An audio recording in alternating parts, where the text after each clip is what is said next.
Sounding Crisis, the research project on climate change and sound.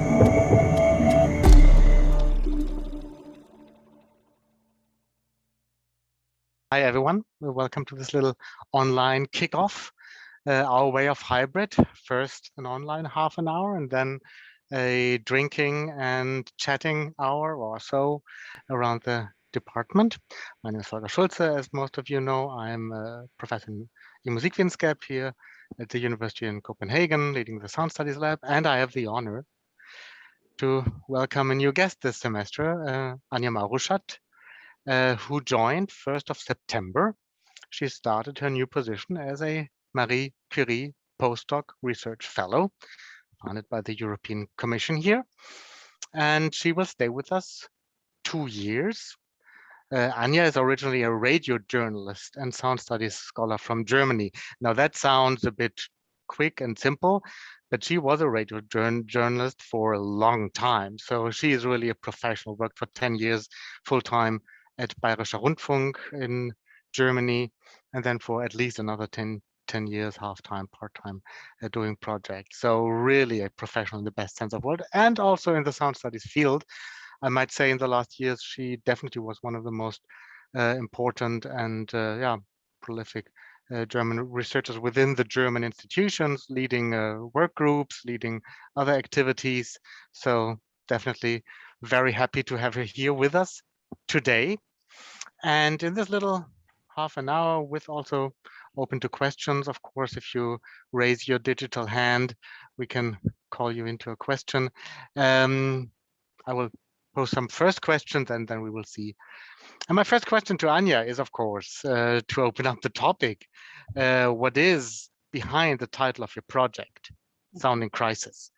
Or in other words, what do you do as research under the title Sounding Crisis?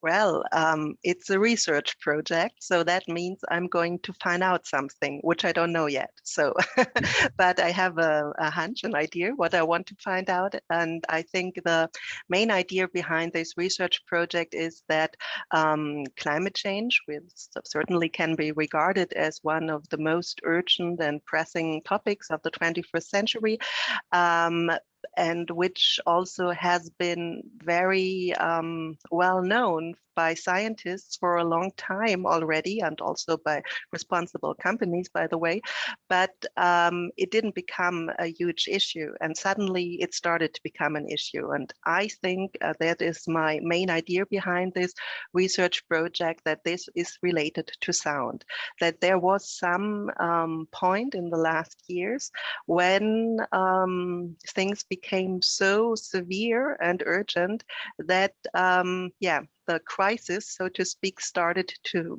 make sound.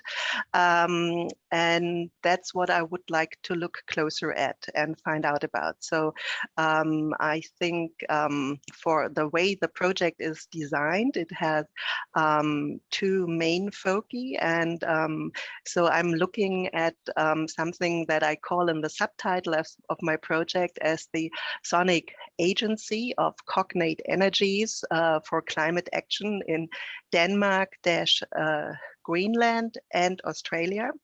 And I would like to look at the sound practices of activists, artists, and indigenous people in the Northern Hemisphere, looking at Denmark as and Greenland as the former colony, and also looking at Australia and looking at Sydney over there. So in Denmark, it will be mainly Copenhagen, I guess, and in Australia, it will be Sydney and the outback. And that's where I want to go and want to research different sound practices relating to climate change and the human-nature relationship.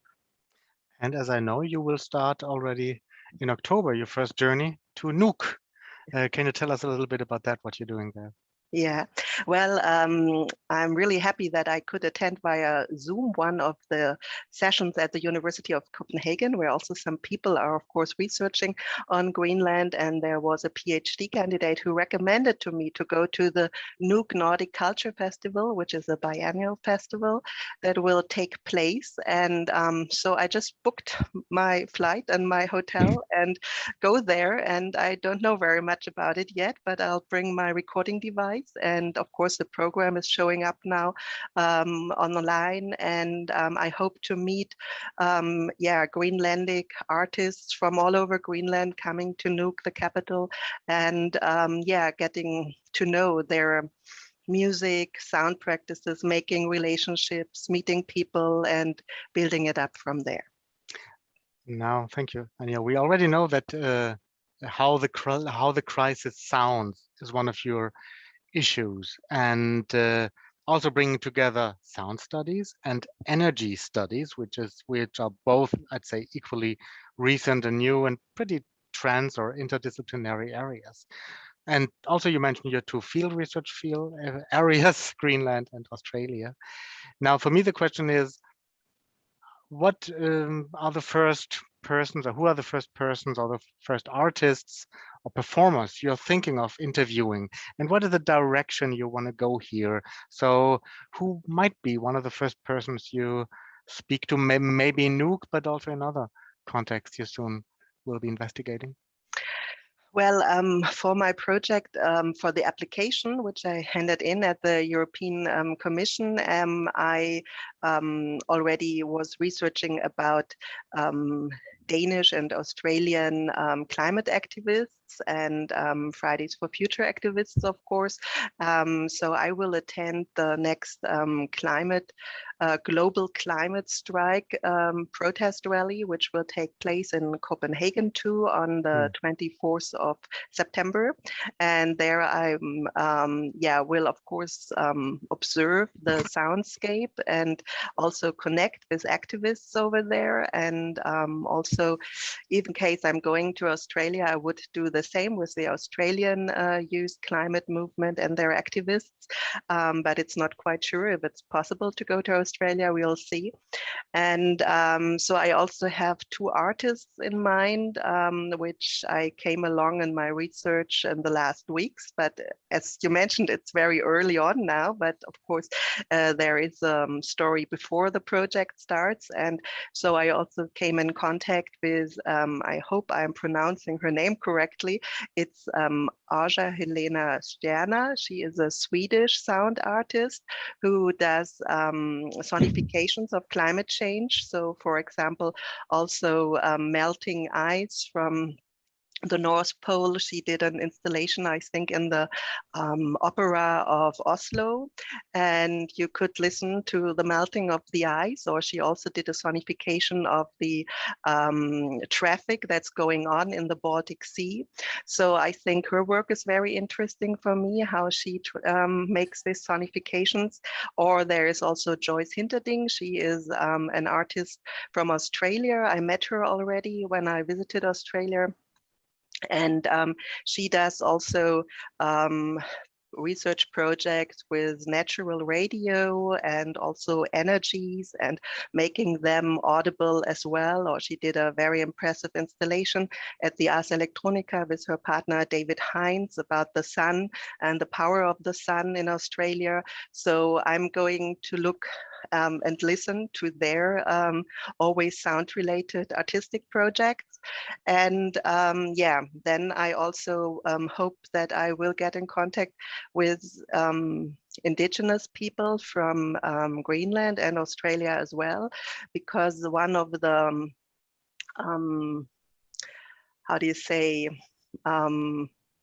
encounters I had before my project was that I met, actually only online and via radio or telephone line, a very impressive young Inuit hip hop musician crossing the border between her, or the line between her Inuit background, the cultural tradition, and hip hop. And her name is Kelly Fraser. Unfortunately, she's not with us anymore, but she was a very impressive young musician who died was 27 and became famous because she made a cover version of Rihanna's Diamonds, and she interpreted in a different way the song so that it's not erotic or about love anymore, but it became more as a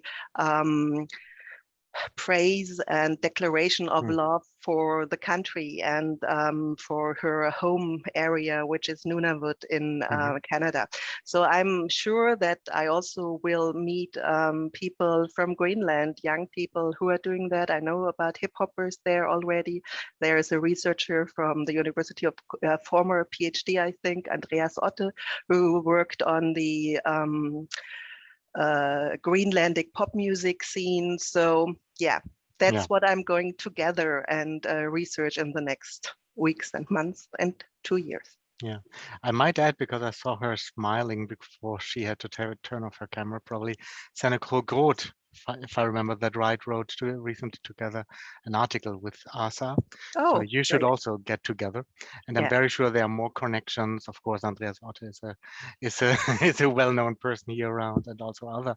So I'm very sure. I hope after our conversation there can be other lines drawn and connections and support, because I really like how you immediately jump into your field research, and I feel that's also your experience and your fearlessness as a radio journalist. You simply jump into the world and you do the things, and I find that's really nice to see.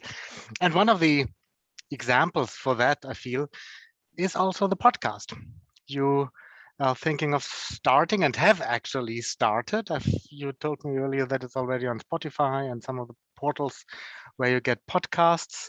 And I had also the chance to listen to 1 or 2 sound designs and to the first podcast yesterday in an exclusive auditioning. Maybe you can tell us a bit, and everyone, what this podcast is about, how it plays a role in your research, and maybe if there are not other questions, but we are happy to take them, we can also listen a bit in the end. But what is a podcast exactly? Yeah. Well, so I switch over here and maybe I just show you my website, which is actually also the website which Ottavio designed in the last weeks and months. So he's with us today. I'm very happy about that. So let me, oops, where is it? Here it is. Okay. Share the screen and share sound probably too. Okay, let's see. Perfect. So can you see it now?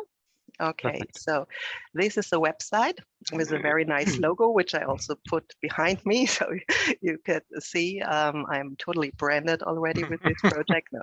But yeah, I'm so proud and happy that I can do something like that for the first time in my life. And I'm also very grateful that I have such a terrific web designer like Ottavio. We met at another project, and then we started to think about how to visualize the topic. So, and the thing is that being a radio journalist, I'm, of course, I used to tell stories via sound all the time. So I switched on my recording device immediately and whenever. And I also, it's absolutely natural for me to research a topic via my recording device.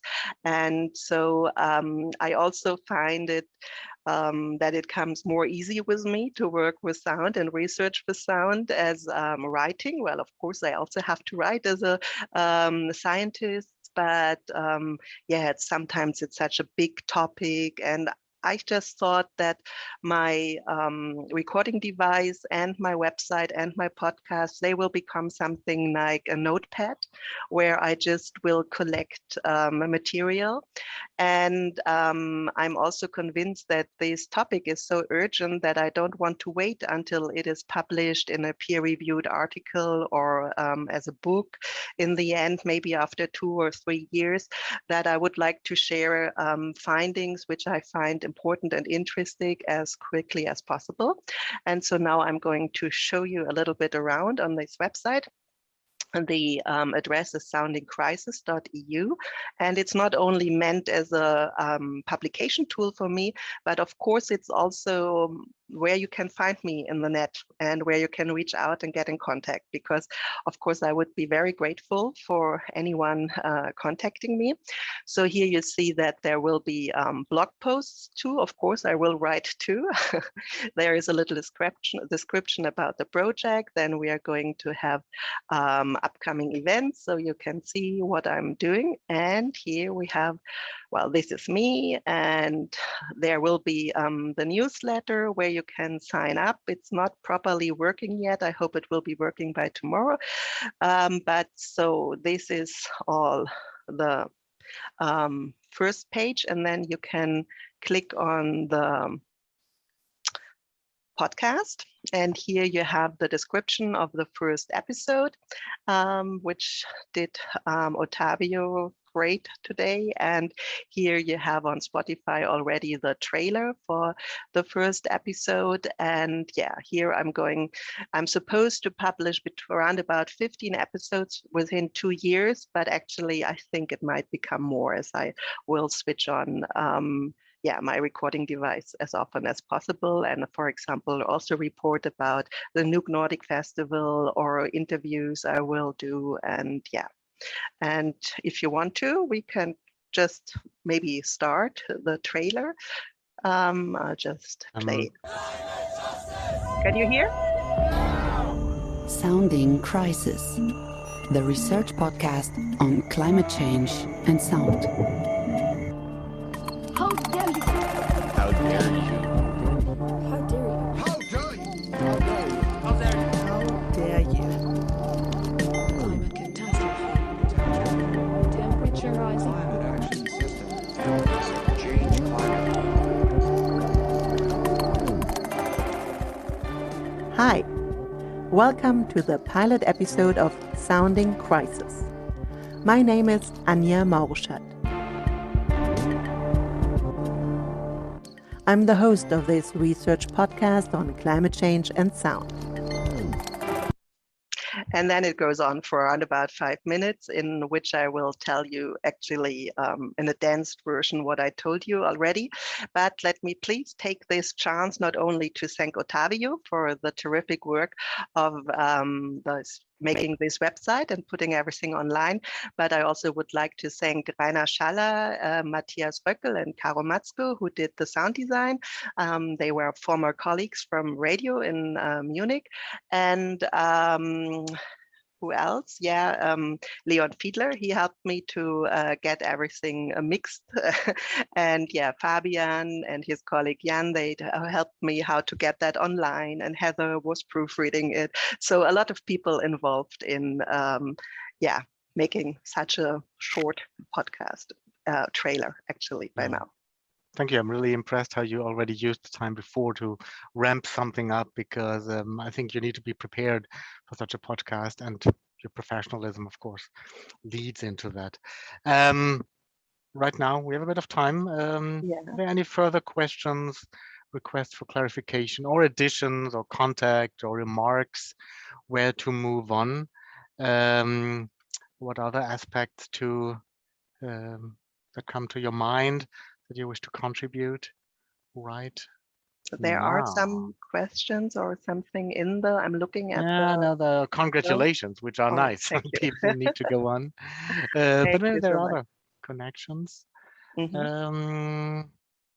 Any questions or something you came across which might be interesting for me? Or why are you interested in that project? Yeah, Jonas raises his finger. Mhm. Coming out of the light. Very good. Yes, Hi, thanks Jonas. so much for a super exciting presentation. I was stoked when I heard about the project the first time, and the excitement is only growing. So I'm just looking forward to to hearing more and exchanging more ideas. I can say that I'm from the IT University in Copenhagen, and I'm working with Holger in many different ways. And I have also been conducting a lot of research at the end of the world, is what I have called it. I have some publications out on that, and have been moving into sound and sonification alongside with that. So I'm just curious to kind of meet at some point and talk more about these things.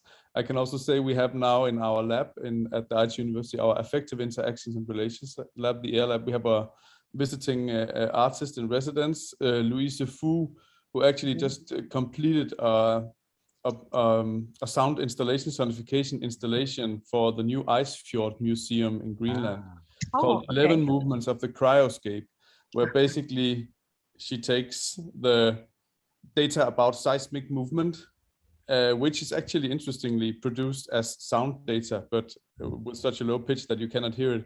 And then she speeds it up so it's possible to hear at the museum the way in which the geological or seismic space has moved the day before. So it's super interesting, and it just of course made me think of these projects when I heard your presentation. So I look very much forward to talking more about these things. That's terrific. If I understand it correctly, you're only a few meters away. Is that correct? Exactly. So it should be possible to actually meet up at some point. Yes. We'll Easy to meet on meet here. campus.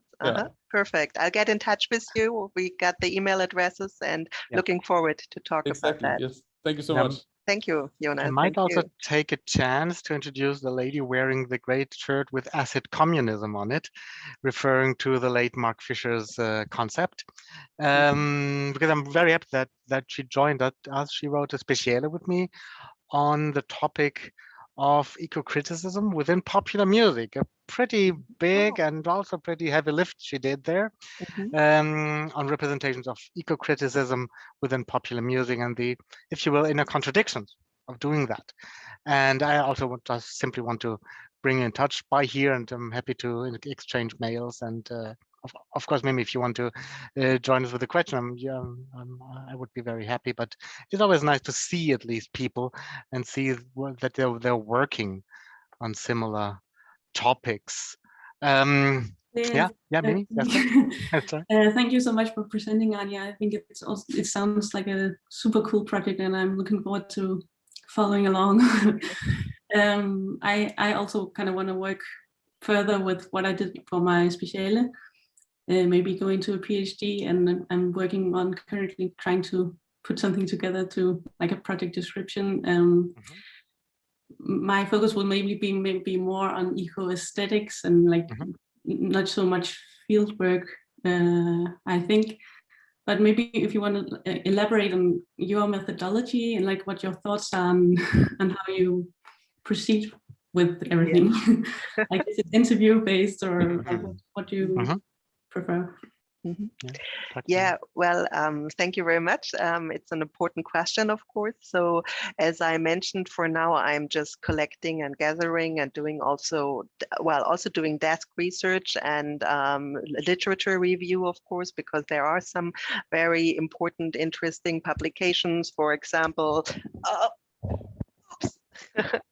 there is, you heard about probably Hungry Listening, so I'm going to work through that thoroughly again by Dylan Robinson about indigenous sound studies, and but also the publications of Douglas Kahn, who I also owe a lot in having this project come to life, so to speak, the Australian sound and energy studies scholar. And so, yeah, I'm going to do that first. And then I think there will be 3 different aspects. I will, of course, do recordings of soundscapes and just collect soundscapes at events, and let's listen for particular noises, for example, or sounds and noises. For example, the how were they called, these protests in New York after the economic crisis? They invented something that's called a human mic, which is also very interesting as a sound practice, where because they were not allowed by police to use amplifiers, they used the crowd as amplifier. So someone was saying something in front and the other repeated so that people could hear it in the back. And that is a very interesting sound practice that came up there. And so I'm just going to the protest rallies to find out what sound practice they have, what kind of chants, or if there's something special, something new. And then I'm also going to do interviews, of course, whenever I have certain questions I would like to discuss with the experts and find out more also about artists' work and the ideas behind it. And of course, I also might look thoroughly at different artworks or different, songs or installations and study them. And then I will more decide on the run how to narrow it down and what methodology to develop and to follow up on. I might add that your project reminded me also of one thing you presented earlier at another conference, the califragia. The little califragia feature you also introduced just earlier. And because here when you presented that, and that it seems to me that's the direction where this could go, you presented, of course, the reflection, the lives of indigenous cultures in the confrontation with a wider public, also with climate change and with a modern society, and carving out the role that sounds play here. And I feel that somewhere in that direction, probably, I expect your research to go within this area between indigenous culture, climate protest, and of course sound practices and how they come together and they represent an activism here. Yeah. Is there another request, question, or addition, or any other aspect? Yeah, Juliana, very happy that you're here. Nice to see you. Yeah, I'm super happy and excited, and I'm just coming up to speed because I read about this, really today and just like hopped on. So thanks so much. And I just want to say, excuse the backing track, by the way. I just want to say, I'm from the Danish Composer Society and the Nordic Composer Society. That sounds very far from activism and all kinds of initiatives of that kind, but we are acutely becoming aware of the need, to turn around our thoughts about climate change and thinking also in that geopolitical shift, the relationship between Denmark and Greenland as having a certain kind of also needing to be turned around. That and what you point at is that Greenland can be telling us so much, like through sound, or can be artistically in so many ways, and in terms of the indigenous voice can be telling us so much that we need to know, all of us, and you. So I just really looking forward to follow your project, and I'll be in touch with you also in another way through that vein later. But super excited.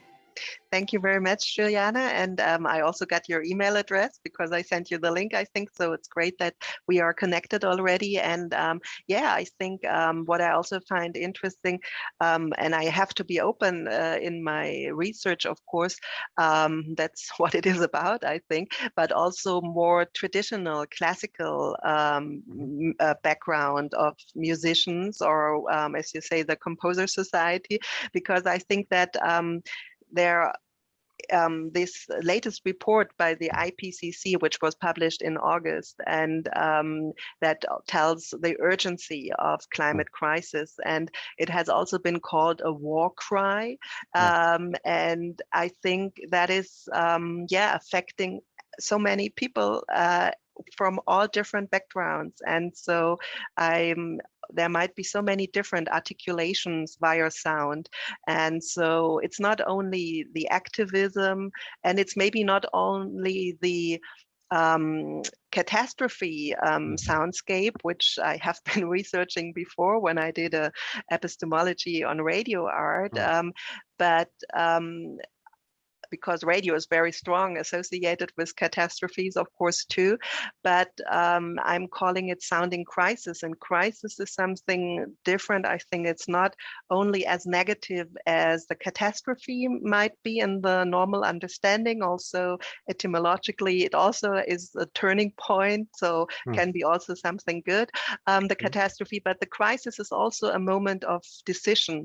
And so as we talked yesterday, Aquila, and about her research project on Sami people. And I think it's also very interesting to look at sound practices addressing nature, raising awareness in a positive way, in a calming way, or something not only alarming. So it's about the senses that get activated by sound in very different ways.